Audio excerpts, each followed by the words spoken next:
महागणपतिं मनसा स्मरामि महागणपतिं మనసా స్మరామి. TR creations family అందరికి కూడా నా హృదయపూర్వక ధన్యవాదాలు. అలాగే ధనురాశి ఫ్యామిలీ అందరికి కూడా ప్రత్యేకించి వెల్కమ్.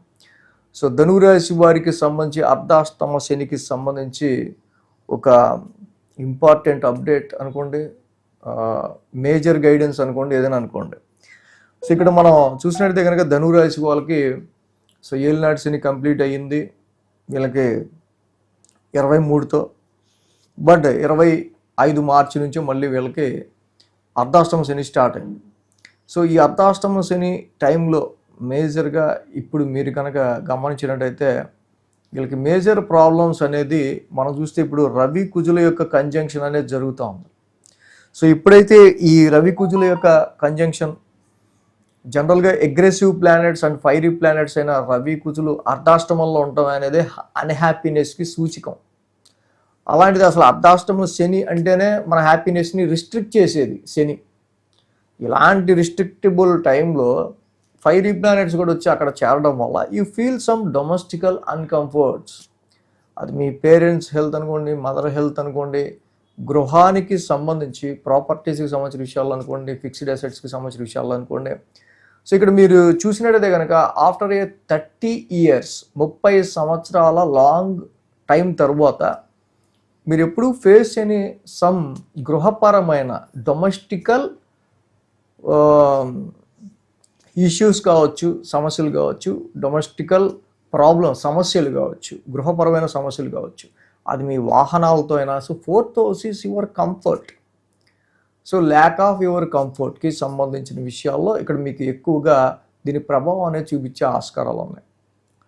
సో ఇక్కడ ఇదే టైంలో నేను చాలాసార్లు చెప్తుంటాను, ఇదే టైంలో ఎవరన్నా ఇల్లు మారడమో, ఇల్లు తీసుకోవడమో, కొత్తది తీసుకున్నప్పుడు సో ఈ వాస్తు లోపం వల్లే మనకి ఇలాగ ప్రశాంతత లేకుండానో, ఇంట్లో వచ్చిన దగ్గర నుంచి మనకు కలిసి రాకపోవటమో, లేకపోతే ఎవరికైనా అనారోగ్యం ఇలా వస్తుంది అని అనుకునే సమస్య ఎక్కువగా ఉంటుంది. సో కాబట్టి 2025 మార్చి నుంచి శని అర్ధాష్టమంలోకి వచ్చింది మొదలు you feel some settled uncomfort. అంటే స్థిరత్వానికి సంబంధించి ఏదైనా ఒక ఇంట్లో ఉంటే ఆ హౌస్ని మనం ఖాళీ చేయాలా, ఉండాలా, ఒక స్థిరత్వానికి సంబంధించిన విషయాల్లో చాలా వరకు కూడా గృహపరమైన విషయాల్లో మీకు ట్రబుల్స్ అనేవి కనిపిస్తూ ఉంటాయి.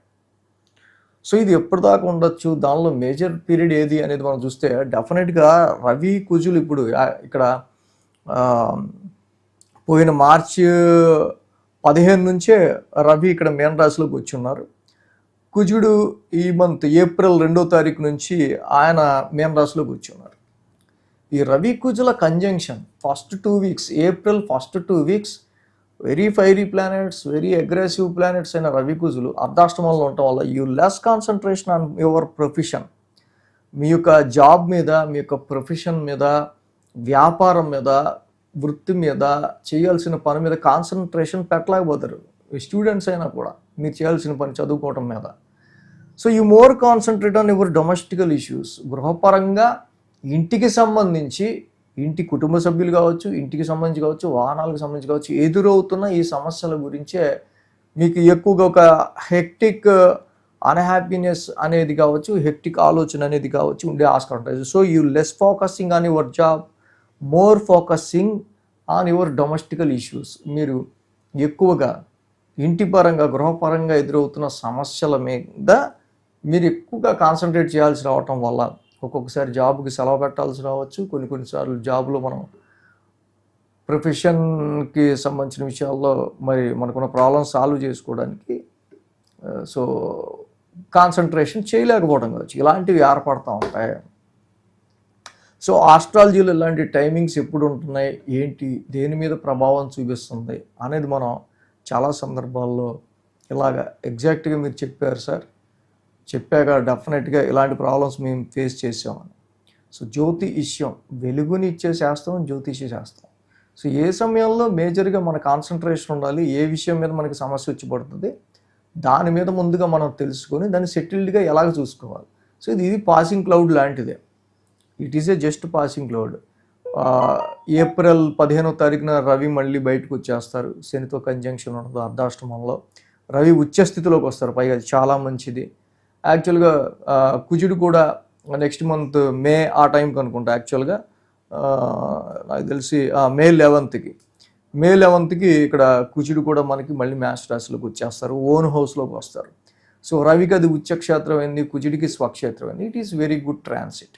సో నేను చెప్పేదంటే మన ధనురాశి ఫ్యామిలీ, మన ఫ్యామిలీ మెంబర్స్ ఎవరైనా ఉన్నా కూడా ఈ సమయంలో శనితో కంజక్ట్ అయ్యి రవి ఉంటాం. యాక్చువల్గా రవికి మరి శత్రువు శని. యాక్చువల్గా శని అంధకారానికి అధిపతి అయితే రవి వెలుగుకి అధిపతి. సో ఇలాంటి డిఫరెంట్ కాంబినేషన్స్ అలాగే కుజుడికి శనికి పడతాం. అంటే ఒక రవి కుజులతో శనికి ఒక రకమైన గ్రహ యుద్ధం అనేది పడింది అక్కడ. సో దీనివల్ల మేజర్గా ఏంటంటే అర్ధాష్టమానికి సంబంధించిన విషయాల్లో ఈ రవి కుజ శనుల యొక్క conjunction 4th house affecting your emotional stress. You feel more emotional about your domestical environment. గృహ పరిస్థితులకి సంబంధించి, స్థిరాస్తులకి సంబంధించి you feel more domestical stress. So ఎప్పుడూ లేనంతగా 30 సంవత్సరాల్లో ఇలాంటి ఏదో డొమెస్టికల్గా సమ్ ప్రాబ్లమ్స్ అనేది అరైవ్ అవుతుంది. బట్ ఇక్కడ మనకి జరిగే మంచి ఏంటి, మనకి జరిగే పాజిటివ్ ఏంటి, మనకున్న ఇంత కంజంక్షన్లో కూడా అసలు మనం ఎటువంటి అది నెగిటివ్ ఎఫెక్ట్ మనకి చూపించకుండా వెళ్ళిపోద్ది. దానికి ఒకే ఒక కారణం గురు బలం.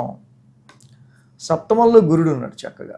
సో అర్ధాష్టమంలో ఇవన్నీ ఉన్నప్పటికీ కూడా సప్తమంలో ఉన్న గురుడి వల్ల సహకారం, జన సహకారం, ఆ టైంకి మీకు కావాల్సిన సహకారం, అది వ్యక్తుల నుంచి కావచ్చు, దేని నుంచి అయినా సరే, వ్యాపార అభివృద్ధి అవటం, వ్యాపారంలో లాభాలు చూడటం, వ్యక్తుల యొక్క సహకారం లభించటం. సో ఇంట్లో సమస్య వచ్చి పడింది, అది తీర్చగలిగే వ్యక్తి ఉంటాడు. ఆ వ్యక్తి ఉండటం వల్ల మీకు చక్కగా దానికి సంబంధించి డెఫినెట్గా మీకు మళ్ళీ అంత దాని యొక్క నెగిటివ్నెస్ అంత అనిపించదు. గురుబలం కూడా లేకపోయి గురువు తన రాశిని తను చూసుకుంటూ ఉండటం వల్ల ఆప్టమిస్టిక్ ప్లానెట్, ఆశావాదానికి సంబంధించిన ప్లానెట్ తన రాశిని తను చూసుకుంటూ సప్తమ స్థానం నుంచి ఉండటం వల్ల you don't lose your confidence, you don't lose your optimism. మీ యొక్క కాన్ఫిడెన్స్ని పోగొట్టుకోరు, మీ యొక్క ఆశావాదాన్ని పోగొట్టుకోరు. మీ ఆరోగ్యాన్ని గురుడే కాపాడతాడు, జనాదరణని గురుడే ఇస్తాడు. ఈ సమస్యల్లో అర్ధాష్టమ శని కుజ రగుల యొక్క ఇతు రూపంలో ఏర్పడుతున్న నెగిటివ్నెస్ నుంచి అదే విధంగా సప్తమ స్థానంలో ఉన్న గురుడు తన రాశిని చూసుకుంటా తప్పకుండా జన సహకారంతో మీకు మళ్ళీ ఆ వచ్చే సమస్యల నుంచి బయటపడేస్తుంటాడు. సో కాబట్టి మన ధనురాశి ఫ్యామిలీ అందరూ కూడా ఈ యొక్క విషయాన్ని గుర్తుపెట్టుకుని ఈ టైంలో ఎవరికైనా నేను చెప్పిన విషయాల్లో వృత్తిపరంగా, డొమెస్టికల్ హ్యాపీనెస్ పరంగా, గృహపరంగా వీటి విషయాల్లో, వాహనాలు నడిపే విషయంలో కొంచెం జాగ్రత్తగా ఉంటూ ఉంటాం. ఇలాగ నిజంగా పరిస్థితి ఎలా ఉందనుకునే వాళ్ళు డెఫినెట్గా మెసేజ్ చేయండి. But nothing to worry. ఇక్కడ అర్ధాష్టమ శనికి చక్కగా తైలాభిషేకం చేసుకుంటూ వెళ్ళండి. రవికి కుజుడికి ధరణి గర్భ సంభూతం, జపాకుసుమ సంఘర్షం 2 నవగ్రహ శాంతి మంత్రాలు చదువుకుంటా సుబ్రహ్మణ్య స్వామిని, శివాలయాన్ని దర్శించుకోండి. ఇంకా అద్భుతంగా ఈ యొక్క అసలు నెగిటివ్నెస్ అనేది లేకుండా ఈ యొక్క ట్రాన్సిట్ నుంచి మీరు బయటపడగలుగుతారు. So thanks for watching TR creations. ధన్యవాదాలు. ఈ వీడియో కనుక మీకు నచ్చినట్లయితే లైక్ చేయండి, షేర్ చేయండి. మరిన్ని అప్డేట్స్ కోసం సబ్స్క్రైబ్ చేయడం మాత్రం మర్చిపోకండి.